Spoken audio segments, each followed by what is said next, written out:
శ్రీ మహాగణాధిపతి నమః. శ్రీ గురుభ్యో నమః. నిన్నటి భాగంలో సుఖమహర్షి జనకుని దర్శనానికి వెళ్ళడానికి లోపలికి వెళ్ళబోతూ ఉంటే ద్వారపాలకుడు అడ్డి వెళ్ళకూడదని చెప్పాడు. తరువాత ద్వారపాలకుడు లక్షణాలు అవన్నీ చెప్తూ ద్వారపాలకుడితోటి ఇలా ఇంకా సంబోధిస్తున్నాడు.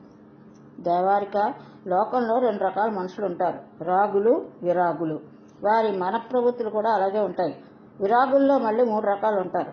పూర్తిగా తెలిసి విరక్తులైన వారు, ఏమీ తెలియక అజ్ఞానంలో విరక్తులైన వారు, అటు ఇటు మధ్యలో ఊగిసలాడేవారును. భక్తులు 2 రకాలే, మూర్ఖులు, చతురులను. ఈ చతురుల చాతుర్యం మతి, బుద్ధి, జన్యము అని 2 విధాలుగా ఉంటుంది. మతి యుక్తము, అయుక్తము అని 2 రకాలు. విప్రవర్య, నువ్వేదో చెప్తున్నా నాకేమీ అర్థం కావటం లేదు, కొంచెం విపులీకరించి అర్థం అయ్యేటట్టు చెప్పు అన్నాడు ద్వారపాలకుడు. ప్రతిహారి సంసారం పట్ల ఎవరికి అనురక్తి ఉంటుందో అతన్ని రాగి అంటాడు. అతడికి సుఖదుఖాలు కూడా పలు విధాలు. ధనం సంపాదించితే భార్యాపుత్రులు, జయాలు, సమ్మానాలు ఇవన్నీ సుఖాలే. ఆ ధనమే సంపాదించలేకపోతే అన్నీ దుఃఖాలే. ప్రతిక్షణము అశాంతి. అంచేత అతడికి సుఖ సంపాదకమైన ధనార్జనమే కర్తవ్యం. అతడి సుఖాలను ఎవరు అడ్డు వస్తే వాడల్లా అతడికి శత్రువే. ఎవరు సహకరిస్తే అతని సుఖాలకి వాడి మిత్రుడవుతాడు. చతురుడైన రాగి ఎప్పుడు దేనికి మోహపడడు. మూర్ఖుడైన రాగి అన్నింటికీ మోహపడతాడు. అది తేడా. ఇంక విరక్తులన్నారే, వారికి ఏకాంతమే సుఖము. వేదాంత చింతన, ఆత్మాను చింతనలు వారికి కర్తవ్యాలు.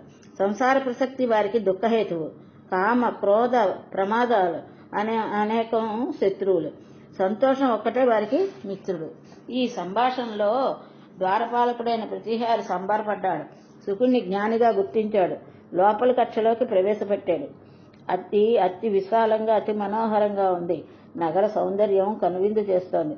రకరకాల విపణ వీధులు, క్రయ విక్రయాలు జోరుగా సాగుతున్నాయి. కోలాహలంగా ఉంది. ఎటు చూసినా జనసమ్మర్దం.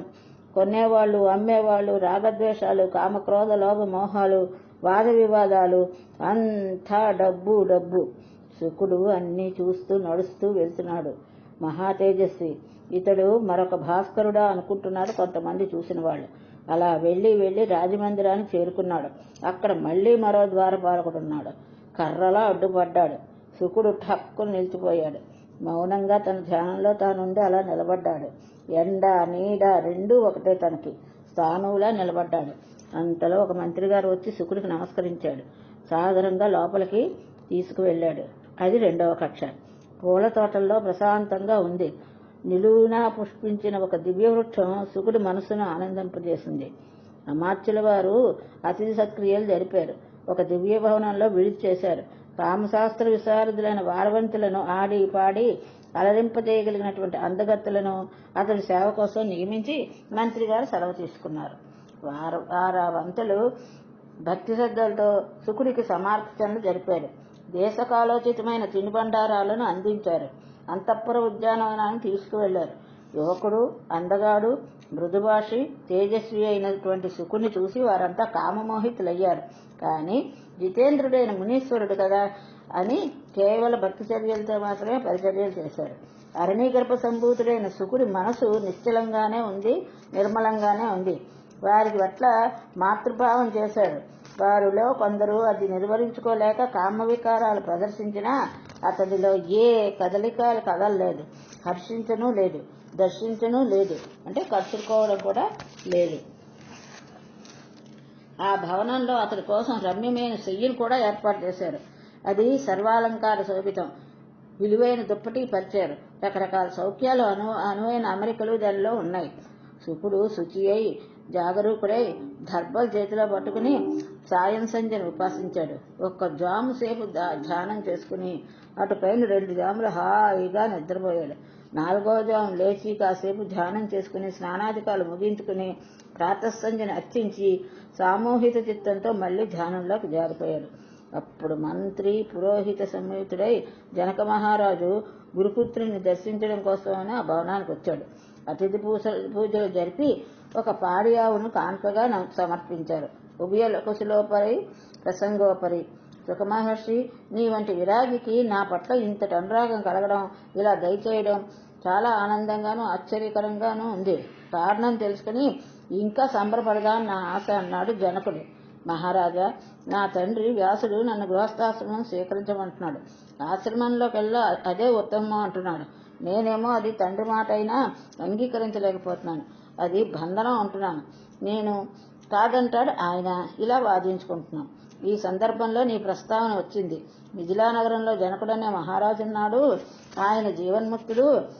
విదేహరాజ్యాన్ని అకంటకంగా పరిపాలిస్తున్నాడు. ఆయన మాయాపాసాలతో చిక్కుకోలేదు. రాజ్యపాలన బంధనం అంటుకోలేదు. నువ్వేమిటో గృహస్థాశ్రమానికే బయటపడిపోతున్నావు. ఒకసారి వెళ్ళి ఆ జనక మహారాజుని చూసిరా. నీ సందేహాలన్నీ తీరుస్తాడు. మళ్ళీ తిరిగి నువ్వు ఇక్కడికే రావాల్సమ్మా. లేదంటే ఇప్పుడే నేను చెప్పినట్టు విని వివాహం చేసుకొని మా తండ్రి గారు చెప్పిన మీదట, మహారాజా, నేను నీ దర్శనానికి వచ్చాను. దయచేసి నా సందేహాలు తీర్చండి. నేను మోక్షకామిని. తపస్సులు, తీర్థాలు, వ్రతాలు, యజ్ఞాలు, స్వాధ్యాయాలు ఇవి మోక్షాన్ని ఇస్తాయా, లేక జ్ఞానమే మోక్ష కారణమా? జనక మహారాజు ప్రశాంతంగా విన్నాడు శుకుడి మాటలు. ఇలా సమాధానం చెప్పాడు. వ్యాసతనయ, విను. మోక్షం కావాలి అనుకునే విప్రుడికి కర్తవ్యం ఏమిటంటే, ఉపనయనం చేసుకుని వెళ్ళి గురు సన్నిధిలో వేదాధ్యయనం చెయ్యాలి. వేదాంతాల అధ్యయనం ముగియగానే గురుదక్షిణ సమర్పించి ఇంటికి తిరిగి రావాలి. గుణవంతురాలైనటువంటి కన్యను వివాహం చేసుకుని గృహస్థుడు కావాలి. అగ్నిహోత్రాది కర్మలు నిర్వహిస్తూ సత్యవాన్మయంతో శుచిగా సంతోషంగా జీవయాత్ర సాగించాలి. దురాశ ఉండకూడదు. దుష్కర్మలు చేయకూడదు. కొడుకును మనవణ్ణు ఎత్తి వానప్రస్థం స్వీకరించాలి. తపస్సు చెయ్యాలి. అంతఃశత్రువులు 6 జయించాలి. భార్యను కొడుకుకి బాధ్యత అప్పగించి అన్ని అగ్నుల్లోనూ తనలోనే అంటే ఆత్మలోనే ఆరోపించుకుని శాంతచిత్తుడై శుద్ధ వైరాగ్య భావంతో తురీయాశ్రమంతో అంటే సన్యాసాశ్రమంతో ప్రవేశించాలి. విరక్తుడై సన్యాసం తీసుకునే అధికారం మరెవ్వరికీ లేదు. మరో మార్గమూ లేదు. ఇదే వేదవాక్యము. దీనికి తిరుగు లేదు. సుఖమహర్షి, మానవుడికి 48 సంస్కారాలు చెబుతోంది వేదం. అందులో 40 సంస్కారాలు గృహస్థుడికే, శమధమాదులు 8 మాత్రమే సన్యాసికి. ఆశ్రమం నుంచి ఆశ్రమం క్రమంగా వెళ్లడానికి శిష్టుల అనుశాసనం ఇక్కడ శుకుడు కల్పించుకున్నాడు.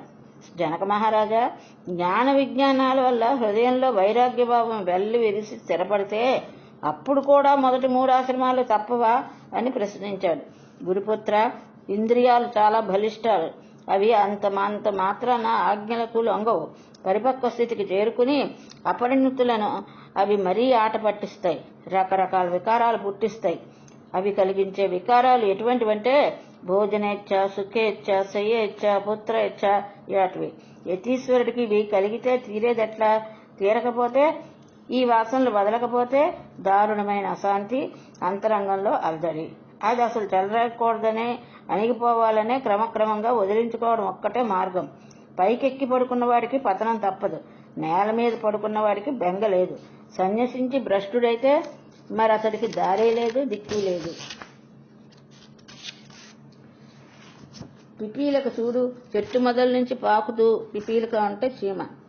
పిపీలక చూడు, చెట్టు మొదల నుంచి పాకుతూ పైకి వెళ్తుంది. అలసిపోకుండా హాయిగా భద్రంగా మెల్లమెల్లగా ప్రయాణించి ఫలాన్ని అందుకుంటుంది.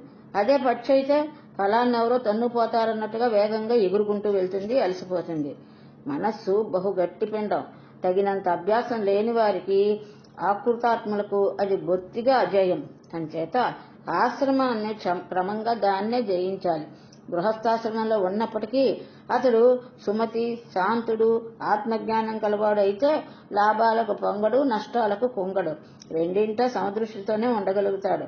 వేద విహిత కర్మలను ఆచరిస్తూ దుష్కర్మలను పరిహరిస్తూ యథాలాభ సంతుష్టుడై జీవయాత్ర సాగించేవాడు నిస్సంశయంగా ముక్తుడవుతాడు.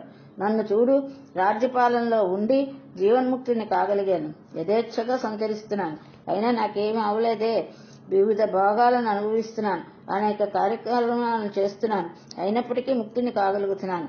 అలాగే నువ్వు కాగలవు కూడా. ప్రయత్నించు అన్నాడు జనక మహారాజు. మళ్ళీ ఇలాగా సంబోధించాడు. విప్రకుమార, మరొక రహస్యం విను. కనపడేదాన్ని కష్టపడి ఎలాగోలాగా బంధించవచ్చు, కనపడని దాన్ని ఎలా బంధిస్తావు? పంచభూతాలు, వాటి గుణాలు అనుభవంలోకి వచ్చేవి. వీటిని జయించవచ్చు, బంధించవచ్చు. ఆత్మ ఏనాడు ఎవరికీ ప్రత్యక్ష విషయం కాదు, అనుమానగమ్యమే. నిరంజనము, నిర్వికారము అయిన ఆత్మను బంధించడం ఎలాగా? సుఖదుఖాలకు మనస్సే మూల కారణం. అది నిర్మలంగా ఉంటే సమస్తము నిర్మలంగానే ఉంటుంది. అది దోషరహితం కాకపోతే ఎన్ని పుణ్య నదీ తీర్థాల్లో ఎన్నిసార్లు మురిగినా నిరర్ధకం. మానవుల బంధమోక్షాలకు దేహము, ఇంద్రియాలు, జీవాత్మ ఇవే కారణాలు కాదు, కేవలము మనస్సు ఒక్కటే కారణం. పరిశుద్ధాత్మ ఎప్పుడూ విముక్తమే. అది బంధింపబడదు, బంధనం కాదు. బంధమోక్షాలు మనస్సంస్థాలు.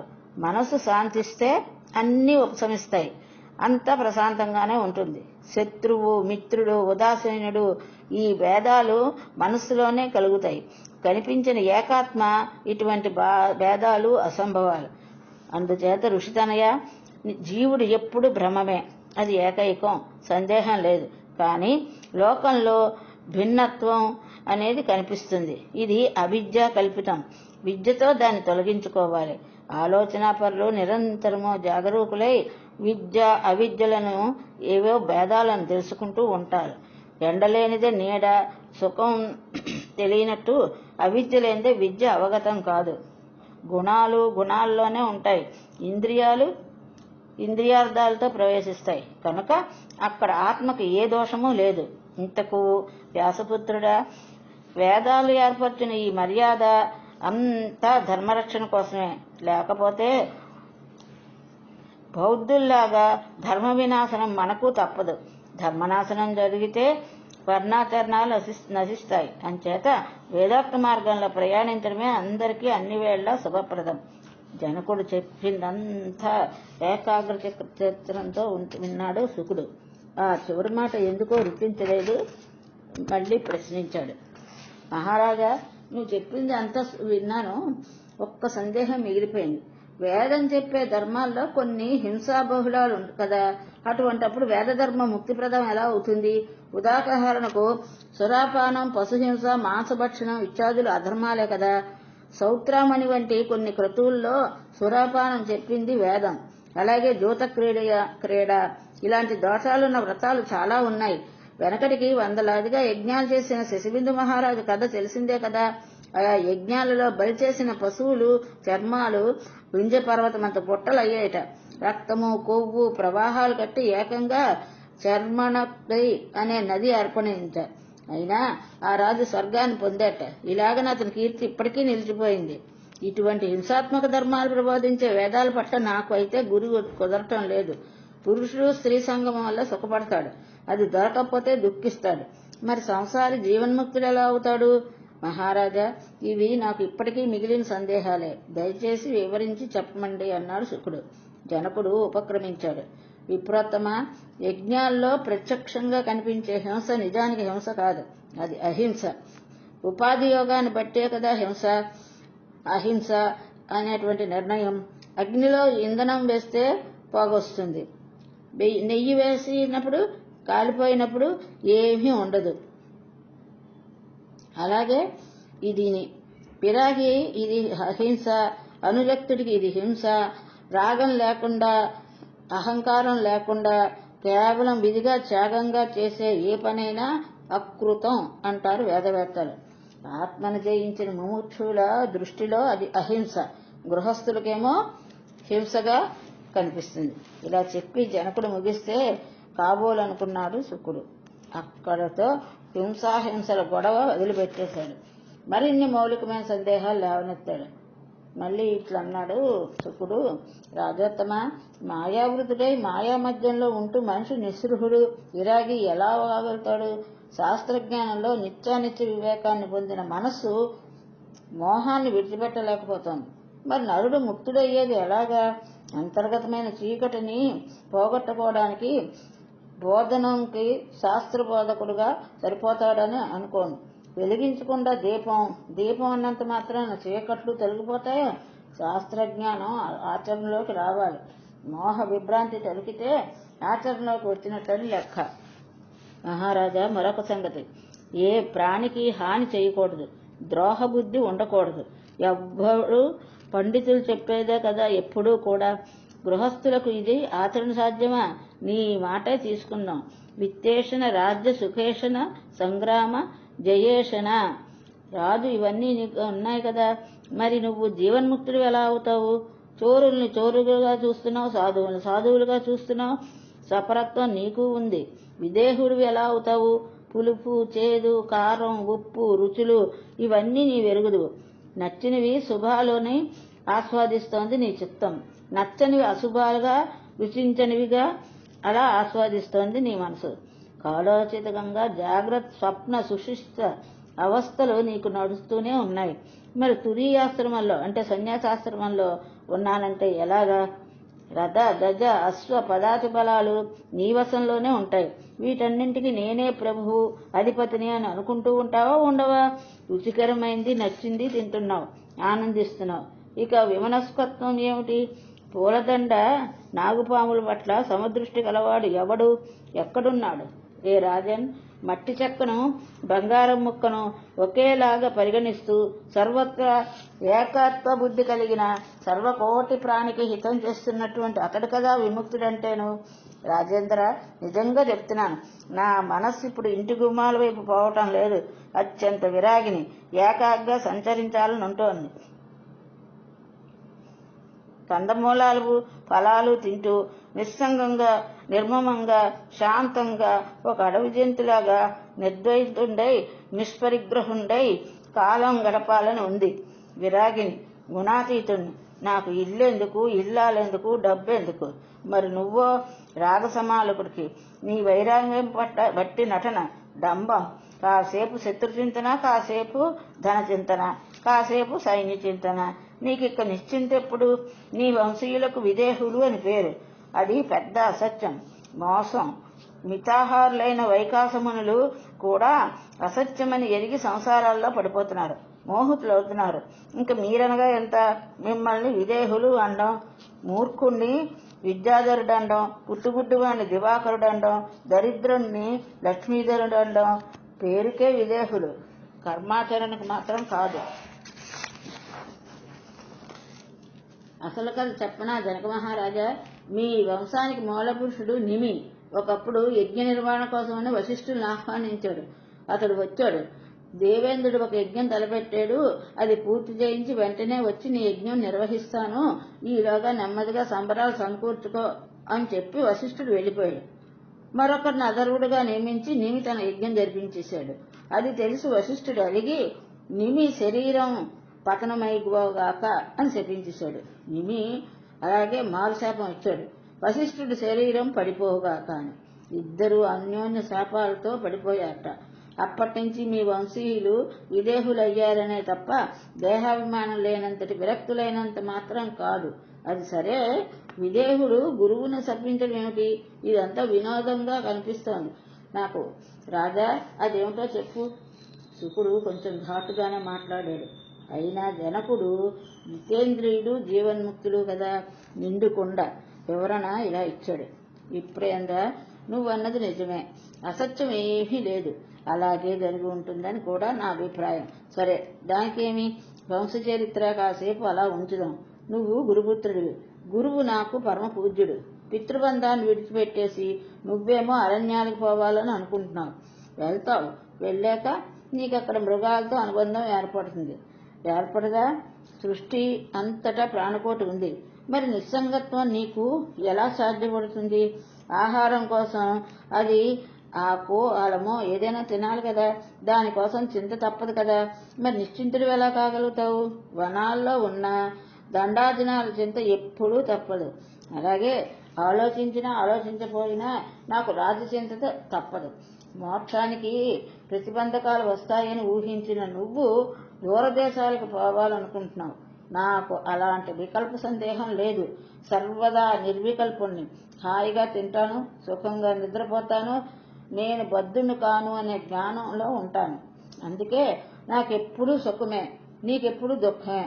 బద్ధుణ్ణి అనుకుంటున్నావు కనుక అందుచేత ముందు ఆ శంకను వదిలించుకో, సుఖపడతావు. ఈ దేహం నాది కాదు, ఈ బంధం నాది కాదు అని గ్రహించడమే ముక్తత్వం. అలాగే ఈ ధనం, ఈ గృహం, ఈ రాజ్యం ఇవేవి నావి కావు అని జనకుడు ముగించాడు. సౌనకాది మహామునులారా, అప్పటికి శుకుడు సంతృప్తి కలిగింది. వీడ్కోలు తీసుకుని వెంటనే తిరిగి వ్యాసాశ్రమం చేరుకున్నాడు శుకుడు. తిరిగి వస్తున్న కొడుకును చూసి వ్యాసుడు సంతోషించాడు. కౌగిలించుకుని శిరస్సు మూర్కొని స్వాగతం పలికాడు. కుశల ప్రశ్నలయ్యాయి. వేదవిధుడు, సర్వశాస్త్రపారంగతుడు అయిన శుకుడు సమాహిత చిత్తంతో ఆ రమ్యమైన ఆశ్రమంలో ఉండిపోయాడు. రాజ్యం ఏలుతున్న జనకుడు సుఖంగా ఎలా ఉన్నాడో గ్రహించాక శుకుడికి పరనిర్వృతి కలిగింది. యోగ మార్గాన్ని ఆశ్రయించాడు. ఆనక కొంతకాలానికి పీవరి అనే సుందరిని వివాహం చేసుకున్నాడు. శుకుడికి 4 కొడుకులు, 1 కూతురు కలిగారు. కృష్ణ, గౌరప్రభ, భూరి, దేవశ్రుతులు అనే కొడుకులు. కూతురు పేరు కీర్తి. ఈమెను విభ్రాజుడి కొడుకు అనుహుడికిచ్చి వివాహం చేశాడు. ఎవరు? శ్రీశుకుడు. ఆ దంపతులకు బ్రహ్మదత్తుడనే పుత్రుడు పుట్టాడు. బ్రహ్మదత్తుడు ఆ కుమార్తెకు జన్మించాడనమాట. అతడు పృథ్వీ పాలకుడు అయ్యాడు. చాలా కాలం రాజ్యం చేసి నారదోపదేశంగా బ్రహ్మజ్ఞానిగా మారి అతని కొడుకుకు రాజ్యం అప్పగించి బ్రహ్మదత్తుడు బద్రికాశ్రమాన్ని చేరుకున్నాడు. యోగ మార్గాన్ని అవలంబించాడు.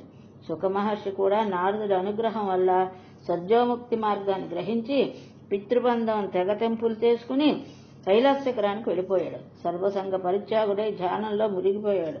అటుపైన ఒకనాడు యోగ బలంతో ఆ గిరిశిఖరం నుంచి పైకెగిరి సిద్ధి పొందాడు. ఆకాశంలో సూర్యుడిలా వెలుగొందాడు. శరీరం గిరిశిఖరం మీద రాలి పడిపోయింది. వ్యాసుడికి ఈ విషయం తెలిసింది. పుత్రశోకం పట్టలేక కొడుక అని విలపిస్తూ కైలాసగిరి శిఖరం చేరుకున్నాడు. శుకుడు తపస్సు చేసిన చోట పరిభ్రమించాడు. అలసిపోయాడు. అతడి శోకాలాపనలకు కొండ గుహలు ప్రతిధ్వనించాయి. ఇప్పటికీ అక్కడ ఆ ప్రతిధ్వనులు కనిపిస్తూనే ఉంటాయి. పుత్ర అంటూ విలపిస్తున్న వ్యాసుని చూసి శివుడికి జాలి కలిగింది. స్వయంగా వచ్చి ఓదార్చాడు. వ్యాస, ఏమిటి నీ వెర్రి? దుఃఖించకు. నీ పుత్రుడు మహాయోగి, అకృతాత్మలకు దుర్లభమైన పరమ గతిని పొందాడు. అతడి కోసం విలపించకూడదు, తప్పు. పైగా నీకు శోకరహిత స్థితి తెలిసినాయి. నువ్వు శోకించడం ఏమిటి?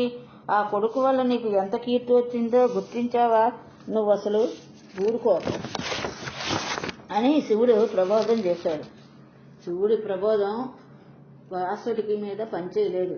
మహాదేవ, జగత్పతి, ఏం చెయ్యను? నా దుఃఖం ఉపశమించడం కోసం లేదు.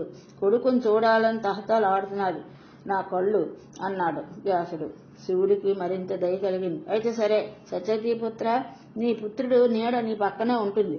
దాన్ని చూసి సంతృప్తి చెందు, శోకం విడిచిపెట్టు అని వరం ప్రసాదించి శివుడు మాయమయ్యాడు. వ్యాసుడికి కొడుకు నీడ కనిపించింది. అది చూసి సంతృప్తి పొందాడు. ఏడు పాపేసి తన ఆశ్రమానికి వెళ్ళిపోయాడు. తన ఆశ్రమానికి వెళ్ళిపోయి వ్యాసుడు ఏం చేశాడు, ఎలా గడిపాడు అనేది సౌనకాది మహాములకు సూతుడుని అడిగాడు. అనంతరం కథ మళ్ళీ ప్రారంభించాడు సూతుడు. ఇది ఈరోజు భాగవతం. ఇంతటితో స్వస్తి.